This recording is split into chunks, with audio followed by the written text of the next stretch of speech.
Good morning. It is raining. I'm going to continue. We got cut off yesterday on page 115. We're talking about alternative centers, the different ways that we center ourselves. I'm reading to you from the book, The 7 Habits of Highly Effective People by Stephen R. Covey. So, friend and enemy centeredness. Young people are particularly, though certainly not exclusively, susceptible to becoming friend-centered. Acceptance and belonging to a peer group can become almost supremely important. The distorted and ever-changing social mirror becomes the source for the 4 life support factors, creating a high degree of dependence on the fluctuating moods, feelings, attitudes, and behaviors of others. Friend-centeredness can also focus exclusively on one person, taking on some of the dimensions of marriage, the emotional dependence on one individual, the escalating need-conflict spiral, and the resulting negative interactions can grow out of friend-centeredness. And what about putting an enemy at the center of one's life? Most people would never think of it, and probably no one would ever do it consciously. Nevertheless, enemy centering is very common, particularly when there is frequent interaction between people who are in real conflict. When someone feels he has been unjustly dealt with by an emotionally or socially significant person, it is very easy for him to become preoccupied with the injustice and make the other person the center of their life. Rather than proactively leading their own life, the enemy-centered person is counterdependently reacting to the behavior and attitudes of a perceived enemy. One friend of mine who taught at a university became very distraught because of the weaknesses of a particular administrator with whom he had a negative relationship. He allowed himself to think about the man constantly until eventually it became an obsession.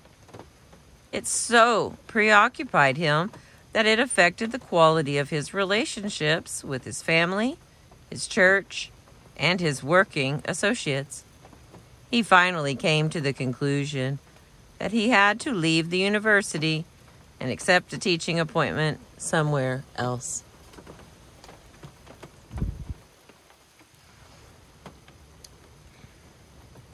Wouldn't you really prefer to teach at this university if the man were not here?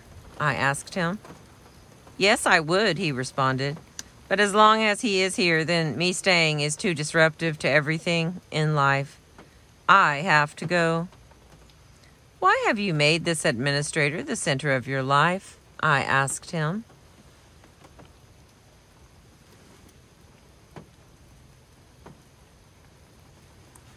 I can't tell if that's clear. There we go. He was shocked by the question. He denied it, but I pointed out to him that he was allowing one individual and his weaknesses to distort his entire map of life, to undermine his faith and the quality of his relationships with his loved ones. He finally admitted that this individual had had such an impact on him, but he denied that he himself had made all these choices. He attributed the responsibility for the unhappy situation to the administrator. He himself, he declared, was not responsible. As we talked little by little, he came to realize that he was indeed responsible, but that because he did not handle this responsibility well, he was being irresponsible.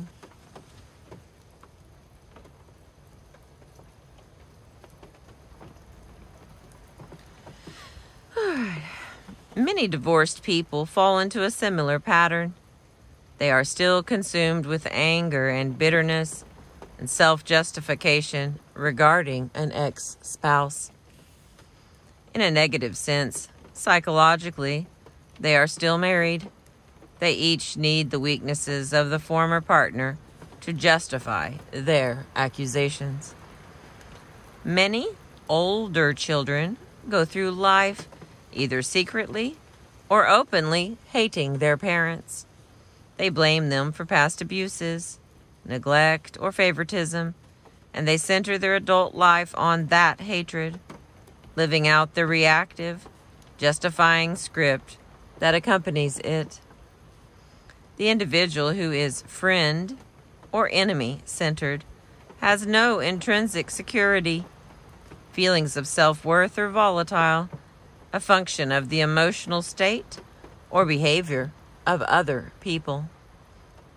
Guidance comes from the person's perception of how others will respond, and wisdom is limited by the social lens or by an enemy-centered paranoia. The individual has no power. Other people are pulling the strings. The next category, church-centeredness. I believe that almost anyone who is seriously involved in any church will recognize that church-going is not synonymous with personal spirituality. There are some people who get so busy in church worship and projects that they become insensitive to the pressing human needs that surround them, contradicting the very precepts they profess to believe deeply. There are others who attend church less frequently or not at all, but whose attitudes and behavior reflect a more genuine centering in the principles of the basic Judeo-Christian ethic. Having participated throughout my life in organized church and community service groups, I have found that attending church does not necessarily mean living the principles taught in those meetings. You can be active in a church, but inactive in its gospel.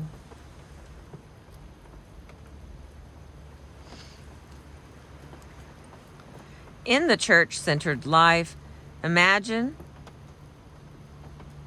the church-centered life, image or appearance can become a person's dominant consideration, leading to hypocrisy that undermines personal security and intrinsic worth.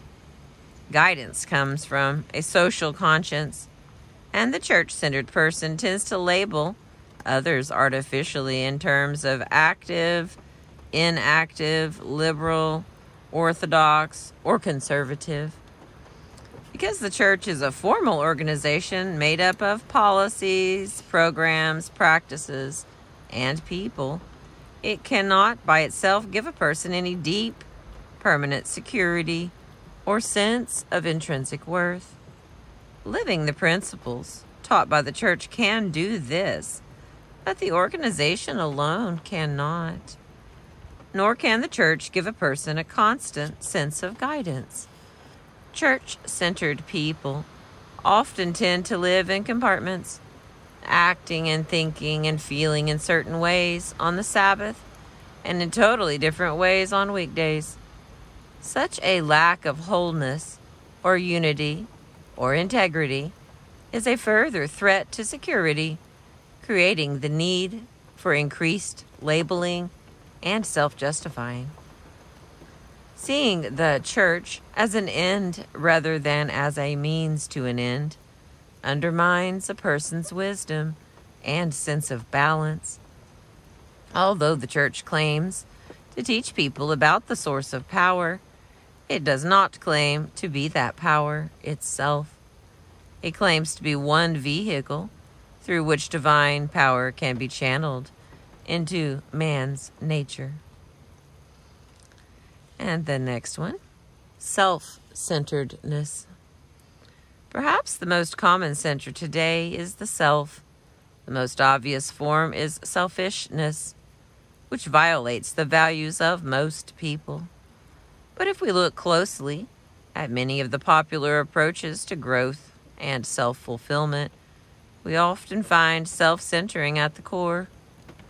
There is little security, guidance, wisdom, or power in the limited center of self. Like the Dead Sea in Israel, it accepts but never gives. It becomes stagnant. On the other hand, paying attention to the development of self in the greater perspective of improving one's ability to serve, to produce, to contribute in meaningful ways, gives context for dramatic increases in the 4 life support factors.